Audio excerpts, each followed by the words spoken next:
अपने शहर की लेटेस्ट खबरों के लिए चैनल को सब्सक्राइब करें और बेल आइकन को दबाएं।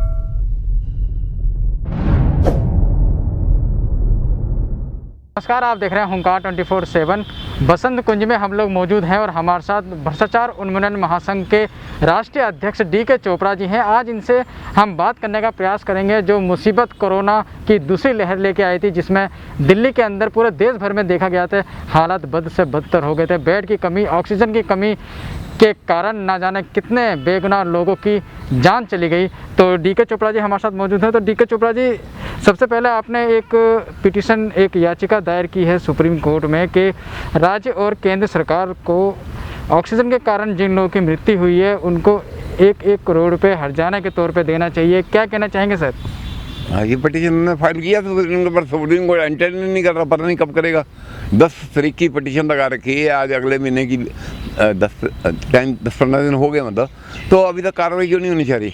आप बताएं ना, सुप्रीम कोर्ट अर्जेंट मैटर देखता है तो उसके अब उन्होंने नहीं किया कार्रवाई, तो मैंने अब नेशनल कमीशन में 50,000 करोड़ का मुकदमा दायर कर दिया है मोदी के खिलाफ, मोदी जी के ऊपर। हाँ, क्योंकि मोदी जी जो हैं वो जिम्मेदार हैं, वो देश के प्रधानमंत्री हैं। अगर उनको काम नहीं आता तो छोड़ दें, किसी और को मौका दे दें। देश में एक ही आदमी बचा है जो सारे देश को चलाएगा, इसके अलावा कोई नहीं। आज तक इतने प्रधानमंत्री रहे, वो बदल गए, तो ये क्यों नहीं बदल सकता? 7 साल राज कर दिया ना, देख लिया इसने जो करना था, दुनिया ने भी देखा, इसने भी किया। तो आवाज़ छोड़ दें। एक पहली लहर आई थी, उसमें क्या किया इसने? कुछ किया ही नहीं, इग्नोर कर दिया। ताली बजाओ, डंडी बजाओ और लोगों को बाहर बुला के जल्दी तेरे को कोरोना आ जा। फिर उसके ऊपर मैंने प्रोटेस्ट किया था। उस टाइम मैंने कहा था मोदी के खिलाफ कि भाई 10,000 लोग मर गए हैं, आप अब 1 लाख लोग मर जाएंगे तो प्राइम मिनिस्टरशिप छोड़ देंगे। 3 लाख 4 लाख लोग मर गए on record, of the record तो जो मरे उनके कोई हिसाब ही नहीं है। तो मैं ये कह रहा हूँ कब छोड़ेंगे प्रधानमंत्रीशिप? उसमें क्या कमी है आप बताओ? जो क्या इनके साथ है कि निर्मला सीतारमण, उसमें क्या कमी है? उसको ये जब वो थी ना, क्या नाम था, कॉर्पोरेशन कॉमर्स मिनिस्ट्री की स्टेट मंत्री थी, तब से मैं जानता हूँ वो तो बनेगी प्रधानमंत्री, उसको रोक कौन सकता? मैं तो तब कह चुका हूँ उसको भी तू बनेगी। उसको सेटिनो मंत्री बना दिया, फिर फाइनेंस मिनिस्टर बना दिया, डिफेंस मिनिस्टर बना दिया। उसी को देश चलाना है अब आगे। अब ये कब देंगे उसको सत्ता? ये उनके ऊपर है, ये तो अमित शाह को देके जाएगा सत्ता। लेकिन मोदी जी के बाद तो योगी और अमित शाह जी का नाम चल रहा है प्रधानमंत्री की। मैं थोड़ी मना कर रहा हूँ, डेमोक्रेसी है ना देश में। हाँ, किसी का भी नाम चला लो, जो देश चलाएगा उसकी जरूरत है ना हमको। नाम चलाने से क्या होगा? ये जो लड़की सामने खड़ी कितनी अच्छी है, इसको क्यों नहीं बनाते आप प्रधानमंत्री?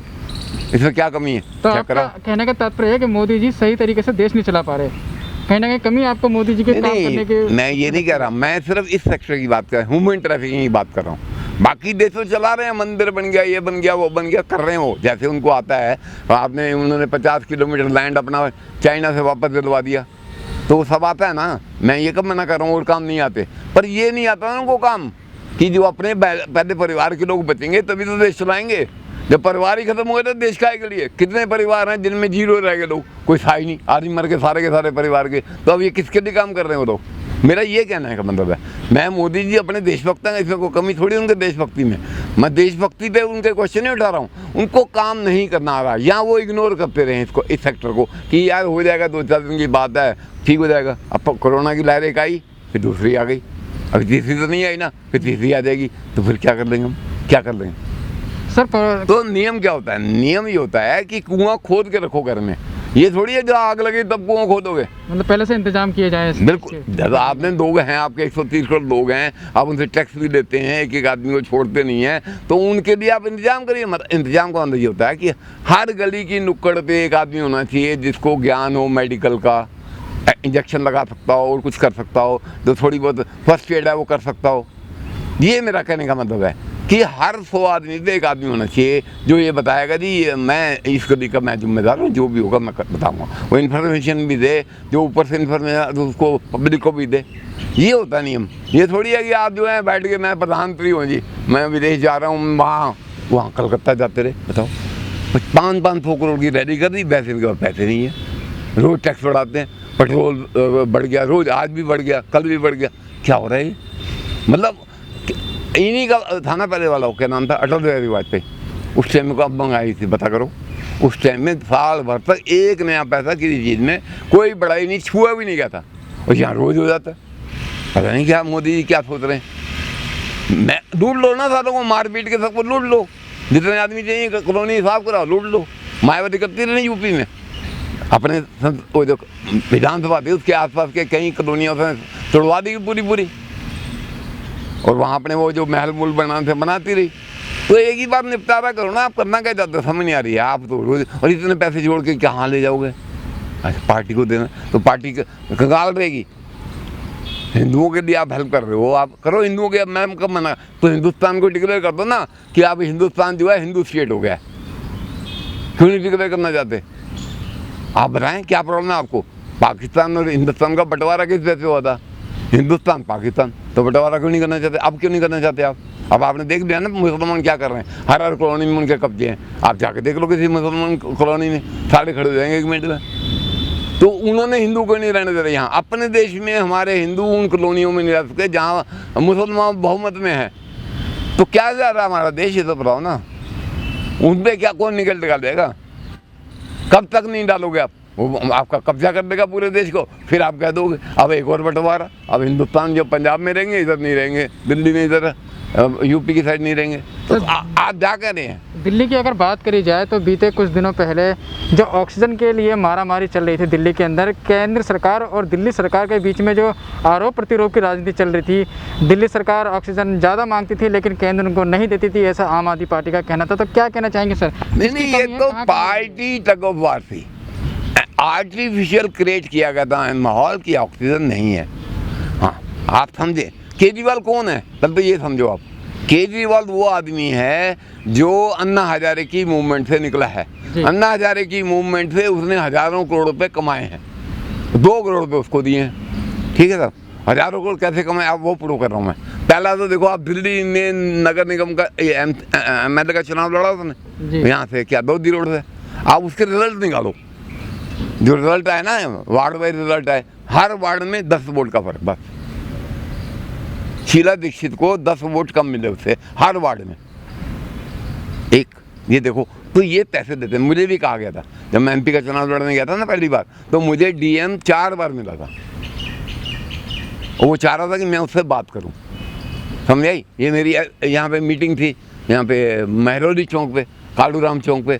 SHO ने नहीं होने दी, परमिशन होने के बाद दी। वो कह रहा पैसे दे, समझ आ रही? 36 मैंने पुलिस को कॉल किया, हर वार्ड में मेरे को जाने नहीं दिया जा रहा। क्यों नहीं जा रहा? सबको पैसे मिल चुके थे। अपने प्रचार के लिए आपको परेशानी आ रही थी? जी, मैंने केस लगाया। अगले दिन मैंने हाईकोर्ट में गया, भगा दिया हाईकोर्ट ने, करने नहीं, अब नहीं हो सकता। फिर उसके बाद मैंने लोअर कोर्ट में लगाया, वहाँ भी कुछ नहीं हुआ। उसने कह दिया ये आदमी सीरियस नहीं है। क्या मतलब? सीरियस वो आदमी होता है देश में जो रिश्वत देता है, और रिश्वत देता है। दुकान खोलनी है, रिश्वत, उद्घाटन करवाओ, समझ आई? अच्छा, ये और बात बताता हूँ इसके आगे। मेरी जो वोटर लिस्ट में नाम था, जहाँ पे फोटो लगी थी, नाम था ना, वो देखो काला कर रखा। क्यों कर दिया? चुनाव चिन्ह भी काला कर दिया, मेरा मुंह भी काला कर दिया। वो कैसे हो जाता है आप बताओ? बाकियों का सब ठीक था, मेरा, क्योंकि मैंने रिश्वत नहीं दी। अभी मेरा लेटर आया हुआ है कि आपको चुनाव लड़ने से प्रतिबंधित को ना कर दिया जाए, आपने अकाउंट नहीं समेटिए। 28 लाख रुपए का रूल है उसका, दिल्ली गवर्नमेंट का। मैंने 3 लाख के अकाउंट बनाए टोटल। अब उसको 28 लाख कैसे कर देंगे? क्या एविडेंस इनके पास? कहने तेरे को हम चुनाव नहीं लड़ने देंगे। अब लेटर आया हुआ बकायदा, और लेटर भी 1 साल के बाद मेरे को डिलीवर किया गया। आप समझ रहे हैं? हाँ। सुना है मैं, आप नगर निगम की भी तैयारी कर रहे हैं चुनाव की, तो क्या आपका मुद्दा रहेगा? किन मामलों को लेके आप जो है? नगर निगम जो है वो को पहले समझें आप। नगर निगम का मतलब क्या है? नगर निगम का मतलब है इसी ब्लॉक में से एक आदमी को चुना जाएगा, और वो घर के जो काम होते हैं, जैसे RW का प्रेसिडेंट होता है, ऐसे 10 RW का एक प्रेसिडेंट बना दिया, वो नगर निगम, वो फ्री काम करता है। उसको 1 नया पैसा भी सैलरी नहीं मिलती है। यहाँ पे 300 वार्ड हैं दिल्ली में, ठीक है, नगर निगम के, तो उनको सैलरी नहीं मिलती। वो क्या करते हैं? पहले तो चलो यही बताते हैं वो क्या करते हैं, उनको क्यों उठाया जाए। ये इससे सारी बिल्डिंगें जितनी बनी हैं, सारी जितनी इंक्रोचमेंट हुई है, वो सारी जो है ये करवाते हैं। नगर निगम का काम है, क्योंकि DDA का जो भी एरिया होता है वो 10 साल बाद, 15 साल के बाद MCD को हैंड ओवर हो जाता है। तो MCD जो उसमें सारा क्राइम कराती है पुलिस के साथ मिलकर। पुलिस तो हर जगह कॉमन है। अगर आपने पुलिस को सेट कर दिया तो आपको कोई डिपार्टमेंट जरूरत ही नहीं तंग होने की, और अगर आपने पुलिस को सेट नहीं किया तो हर डिपार्टमेंट आपको तंग करेगा। समझ आ रही है ना? मुझसे 10,000 रुपये मांग चुके हैं, आपकी FIR सब करेंगे। 4 MLC पेंडिंग है, नहीं करते कुछ भी। ठीक है ना। उसके बाद भी मेरे को डंडों से पीट चुकी है बुढ़िया, अभी भी वो जहर खिलाते हैं मेरे को रेगुलर। घर से अब तो शुरू होगा, बेटी को दे दिया, ये दुकानदार है, ये सामान भेज देता है, उसमें सामान में जहर होता है। बेटी को धमका चुके हैं, बोलती तक नहीं है। हाँ, जितनी भी लड़कियों को धंधा कराया जाता है उनको इतनी ट्रेनिंग दे दी जाती है कि बोलना मत, अगर तूने छू करी तो दोबारा ये ट्रीटमेंट आपको दिया जाएगा, तब तो आप बोल नहीं पाओगी। सर दिल्ली नगर निगम, हाँ उसी की बात कर रहा मैं। उतर रहे हो तो आप क्या प्राथमिकता आपकी रहेगी, क्या चीज़ आप अलग करके दिखाओगे लोगों को ताकि लोग आपसे जुड़ें? देखिए सर, ऐसा है, पहले तो प्रॉब्लम समझी जाती है, फिर उसके बाद उसका निवारण होता है। अगर आपको प्रॉब्लम ही तो निवारण की स्थिति का कर दो। आप पहले तो ये समझो कि ये आदमी फ्री काम कर रहा है, जो भी कॉर्पोरेशन का आदमी है। मैंने उसकी 4 बार कंप्लेंट करी, वो बन गई, तो आप कहते तुमने नहीं बनवाई, तुमने कोई हमारी हेल्प नहीं की। यही होता है। ऐसे ही आगे देखो आप, मसूदपुर डेयरी है, वहाँ 6 मीटर की रोड सैंक्शन हुई DDA से, मैंने करवाई, उसके बाद मैंने उसको 12 मीटर बनवा दिया। 70% रोड पे कब्जा है, आज उबले लगाए जाते हैं। बताओ, सीमेंटेड रोड पे वहाँ उबले लग रहे हैं, और यहाँ भी वो आगे कौंसलर साहब खड़े हो गए, जो उनका नाम है मनोज मलावत। अभी वो 10 लाख रुपये रिश्वत देते पकड़े गए, तो फिर 10 लाख कितने होते हैं? एक MP के कौंसलर की कितनी औकात है? आप ये देखो ना, आप बात को समझो। 10 लाख रुपए कितने होते हैं? आपने कभी देखे 10 लाख एक साथ? मैं ये कहना चाह रहा हूँ कि हमारा जो ना मुंह खुलता जा रहा है, ये नियम है। राहु होता है ना, राहु, अगर आपके ऊपर राहु चढ़ जाए तो वो मुंह खुलता ही जाएगा, लूट लेगा। जैसे आपको पता है रामायण का प्रसंग है, हनुमान जी जब सीता जी के वहाँ गए और अशोक वाटिका, उनको कहा जी कुछ भी खा लो आप, उन्होंने पूरी वाटिका ही खा गए, ठीक है ना। तो फिर तो सीता माता से पूछा गया कि भाई क्या करें इसका, उन्होंने कहा इसके मुंह में एक तुलसी का पत्ता डालो, उसको सीट में टकार आ गया, ठीक। मतलब कहने का ये है कि ये सारे राहु लव हैं। जो लोग भी सीट पे बैठ जाते हैं, जब तक उनके ऊपर अंकुश नहीं रखा जाएगा, कोई एजेंसी उनको मॉनिटरिंग नहीं करेगी ये क्या कर रहे हैं, तब तक ये राहु की तरह बने, सब लूट के खा जाएंगे। ये छोड़ेंगे नहीं किसी को। तो इसका नियम होता है इनके मुंह में तुलसी का पत्ता बहने का, मतलब इनकी कंप्लेंट करो, इनके खिलाफ हर एक्शन रिएक्शन होना चाहिए। किसने कितने पैसे दिए, क्यों दिए, जिसने दिए वो कंप्लेंट क्यों नहीं कर रहा है, क्यों वो डर रहा है, क्योंकि यहाँ पे गुंडा राज है। पुलिस साहब के अभी 1 मिनट में आ जाएगा, अभी फ़ोन करेंगे ना। जैसे इसी ब्लॉक की बात करते हैं, यहाँ ना 7 पेड़ गिर गए थे, आंधी आई, 7 पेड़ गिर गए। वो जो AD था, उसका नाम है RK सिंह, वो यहाँ आया खुद, उसने बंदे बुलाए, वो उठा के बोल दे गए। तो मैं खड़ा देखता था, मैंने पूछा भाई ये पेड़ कहाँ जाएंगे? बोले जी निगम बोध घाट जाते हैं यहाँ से। निगम, ठीक है भाई। मैंने गेट पे बता दिया, मैंने कहा भाई इसको एंट्री कर लेना इसकी, ये निगम बोध घाट पे लेके जाएगा। मैंने निगम बोध घाट पूछा, मैंने जो पेड़ आए थे 7 आपके यहाँ पहुँच गए? बोले हमारे को तो जरूरत ही नहीं है, आपने क्यों भेजे, बिना पूछे हमसे नहीं भेजना, ठीक है। फिर दूसरे दिन वो फिर आए, तो मैंने उससे पूछा भाई वो तुम निगम बोध घाट गए थे, कहाँ लेके गए? वो ट्रक वाला कहता जी हम तो सुभाष नगर निगम बोध घाट ले गए थे। मैंने वहाँ बता दे भाई कौन किसको दिया है। फिर मैंने RTA लगाई, कंप्लेंट करी, एक पर्ची मेरे को दिखा दी गई, देखो ये पेड़ जो है ना ये हमने भेज दिए, जहाँ प्रॉपर जगह भेज दिए। जो मैंने LG के यहाँ भी कंप्लेंट कर दी, सब जगह कंप्लेंट कर देता हूँ मैं नहीं परवाह करता तू कौन है, ठीक है ना। तो वो RK सिंह की मैंने कंप्लेंट कर दी कि ये डायरेक्टर है, इसको नौकरी से निकाला जाए। उसके खिलाफ मैंने 156(3) का मुकदमा भी लगाया मैंने पटियाला। उसने 1 साल की मेरे को डेट देते थे। 4 साल बाद मेरे को पूछा कि भाई आपका क्या इंटरेस्ट है इस पेड़ चोरी होने में, आप कौन है? समझ नहीं आया। मैं 156 दिन की पिटीशन लगा रहा हूँ, आप केस को डिस्कस करो, आप ये डिस्कस करो, आप कौन है, हु आर यू?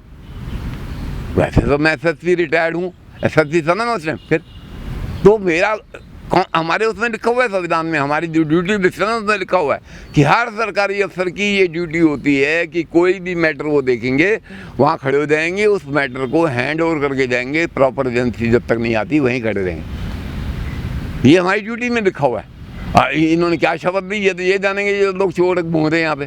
कोई भी संवैधानिक पद मिलता है उस पर संविधान की शपथ दी जाती है, चाहे वो चपरासी हो, चाहे चेयरमैन हो, चाहे ये MLA कौंसिलर MP हो।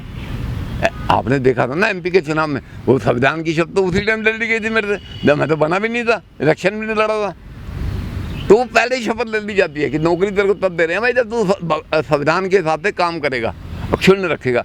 तुम क्यों आ गए डिस्कस जान के? वो केस में 9 बजे लगाते थे, नेट 9 बजे। 9 बजे का मतलब कि अभी कोर्ट खुली है और बस पहला मैटर आपका है, ताकि आप ना आओ और हम डिस्कस कर दें।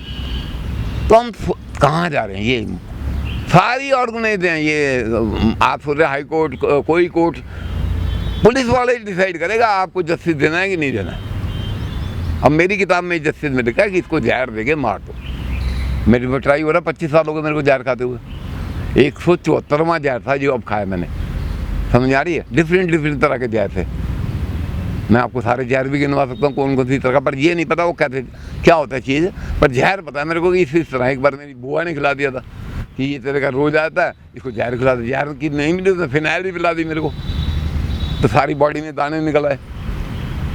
तो चलो उस इशू को हम नहीं डिस्कस, हम तो ये इशू है कि मेरा देश अगर आज़ाद हो गया है तो आज़ादी क्यों नहीं आज तक कायम हुई, बस मेरा इशू ये है। जब आप टैक्स लेते हो तो उसमें गुजारा करो ना। टैक्स जो होता है वो आटे में नमक होता है, यहाँ तो आटा तो खत्म ही हो गया, नमक ही नमक रह गया। पेट्रोल में 100 रुपये हो गया, 30 रुपये का 100 रुपये का क्या, इसको नमक बताओगे क्या बताओगे आप बताओ? जो 30 रुपये की आइटम है उसको 50 रुपये बेच लो, 40 रुपये बेच लो, आप 100 रुपये की बात करते हो, बताओ? 70 रुपये टैक्स हो गया 30 रुपये की आइटम पे। क्यों? ये मोनोपोली है, आपको पेट्रोल देना ही पड़ेगा। और जगह टैक्स लगाएंगे तो उसमें चोरी हो जाएगी, बिलिंग नहीं होगी, ये नहीं होगा। पेट्रोल में जो लगाएंगे तो वो आपको देना, गैस से टैक्स लगाएंगे तो आपको देना ही पड़ेगा। उसमें काउंटिंग होती है, नॉवल्टी होता है, भाई हमने 30 रुपये बढ़ाए, 30 गुना इतने पैसे हो गए, इतने पैसे कल मिल जाएंगे हमारे को, आज टैक्स हमने बढ़ा दिए। तो ये सीन, मैं खुद रहा हूँ फाइनेंस इंडस्ट्री में, बजट बनाता रहा हूँ, मुझे पता है क्या होता है यहाँ पे। समस्या ये है कि मुझे पता है सब कुछ। हाँ, नौकरी शुरुआत पे मिलती है कि आपकी बेटी दीदी माँ शुरुआती है, उनसे नहीं शुरुआएगी तो तेरे को उसी टाइम नौकरी से निकाल देंगे, समझ आ रही है? नौकरी इसी बात है, मेरे को 3 बार निकाल चुके हैं, 2 बार सस्पेंड कर चुके हैं। आप समझो, मैंने नौकरी पूरी की, वो जो भी कारण थे मैं आपको कहोगे तो वो भी सुनवा दूंगा आपको, समझ आई? तो ये इनका नियम है कि पैसे पूरे दिए नहीं दिए रिटायर नहीं होने देंगे। अगर आपने नौकरी कर ली, आपको आखिरी दिन चिट्ठी पकड़ा देंगे। बड़े बड़े अफसरों को इन्होंने चिट्ठी पकड़ा रखी है, मतलब पेंशन नहीं मिलेगी, मतलब इसका मतलब ये है कि पेंशन ग्रेचुइटी कुछ नहीं मिलेगी, तू ऐसे ही जा। वो फिर जैसे कि मुद्दे पे आ रहे हैं, मुद्दे पे नगर निगम के मुद्दे पे आ रहे हैं। अब नगर निगम मुद्दा ये देखो, ये पार्क है, डीडी का पार्क आपके सामने है जी। हाँ, देख रहे कितने बेंच लगे हैं, क्यों लगे हैं, क्यों लगे हैं? लोगों के लिए लगे हैं। अच्छा, तो घास खाए के लिए लगाइए, फिर घास खाए के लिए लगाइए। अगर इतनी आपने बेंच लगाने यहाँ पर, गिनो कम से कम 50 बेंच हैं, इतनी जगह नहीं है इस पार्क में जितने बेंच लग गए यहाँ पे। क्यों लग गए? मतलब रिश्वत मिलती है। 25% मेरा कोटा भी है, बेंच लगाओगे ना 25% वो डायरेक्टर दे के जाएगा। अब वो डायरेक्टर रिटायर हो गया तो रिटायरमेंट से पहले उसने क्या किया, बेंच लगवा दिया। वो नया वाला आया, उसने कुछ और करवा दिया। तो ये एक नियम सिस्टम बन गया कि भाई पैसे खाने हैं, कमाने हैं, बजट पास कराओ, उसका हिस्सा उसको दो, अपना कर दो। अभी कल मेरे पास फ़ोन आया, रेलवे में बंद उसको कैट ने उसके ऑर्डर कर दिए, कैट ने उसके ऑर्डर कर दिया कि इसको बहाल किया जाए, इसके पैसे दे दिए जाएँ। वो कहते नहीं, हम वो खुद हाई कोर्ट चले गए रेलवे वाले। अब 7 बार गया वहाँ पे, वो उसको कहते ये हमें रिश्वत नहीं देगा। 7 साल पहले जो आदमी रिटायर हुआ है उसकी पेंशन ग्रेचुइटी सब कुछ रोक के बैठे हैं। वो कह रहे तब देंगे जब तू हमें रिश्वत बताएगा कितनी देनी है। कल उसका फ़ोन आया। तो अभी हम नगर निगम की बात कर रहे हैं। नगर निगम क्या क्राइम करती है, तो आपको ये पता होना चाहिए। क्राइम ये करती है कि स्टाफ रखेगी 200 और काम कराएगी 50 से 150 आदमी गैर, 150 आदमी मेरी जेब में सीधा, समझ आए? ये है पहला उनका क्राइम, जो सबसे पहला क्राइम जहाँ से शुरू होता है। फिर उसके बाद वो कहेंगे जी हम ये क्या, हमें कोई कमेटी में बना दो, कमेटी की उसको चीफ बना दिया जाएगा, उसको एक टेक्निकल ढंग से सैलरी देनी शुरू कर दी जाएगी कि ये सैलरी तेरी हो गई, तू नौकर हो गई। अब एनपीडी में तो नौकर होते हैं ना, तो उनको सैलरी मिलती है, तो ऐसे उसको नौकर बना दिया जाएगा। तो आप उसको नौकर क्यों बनाना चाहते हैं आप बताओ ना। जब आपके पास अपने नौकर हैं, डीसी कमिश्नर, ये तो वो करते रहेंगे, वो फ्री काम करे, चाहे वो मेयर बन जाए, कुछ ही बन जाए। मैं ये कहना चाहता हूँ नगर निगम के सारे पद फ्री होने चाहिए, कोई पैसा नहीं मिलेगा किसी बात का भी, कुछ भी आप कर लो, क्योंकि आप वेलफेयर करने आए हैं, आप तनख्वाह कमाने नहीं आए, नौकरी नहीं मिलनी यहाँ पे आपको। आप वेलफेयर करेंगे, सुबह शाम काम करेंगे, दिन में अपने जो नौकरी करते रहो आप, समझ आ रही? ये दूसरी प्रॉब्लम है यहाँ की। तो हम लोग जो है ना अब उसको बदल चुके हैं। मैं आपको 1960 की बात बता सकता हूँ। 1960 में जब नगर निगम का चुनाव हुआ, जो पहला मैंने देखा, ठीक है,